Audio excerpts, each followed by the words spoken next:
So in this video, you'll learn how to view the app shortcuts of the Samsung book cover keyboard. So if you want to view the different app shortcuts that are available, so the different combinations that you can use whenever you want to launch an app, it's fairly simple.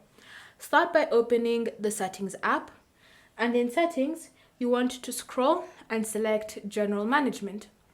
Next, tap on Physical Keyboard, and then you'll need to choose Customize Keys. From here, tap on App Shortcuts, and then you can see the different shortcuts that are available for you to use.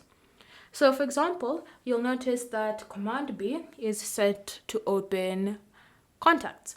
So whenever I want to launch the Contacts app, instead of having to navigate through my whole tablet, closing an app, all sorts of things to launch the app, I can just go ahead and use that shortcut to launch it on my tablet.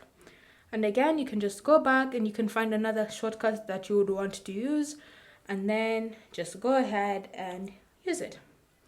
And so that's how you can view the app shortcuts of your Samsung book cover keyboard. You can also view the shortcuts simply by using a shortcut on the actual keyboard itself. So say for example, you're on the home screen and you don't want to navigate all the way through settings. You can always just go ahead and press on F1, and then you can see a list of all the keyboard shortcuts available. And in order for you to view the app shortcuts, just go to the category on the far right and scroll through the different shortcuts, and you can view them and use them at your leisure. Thank you for watching. If you have any questions or comments, leave them down below and we'll get back to you.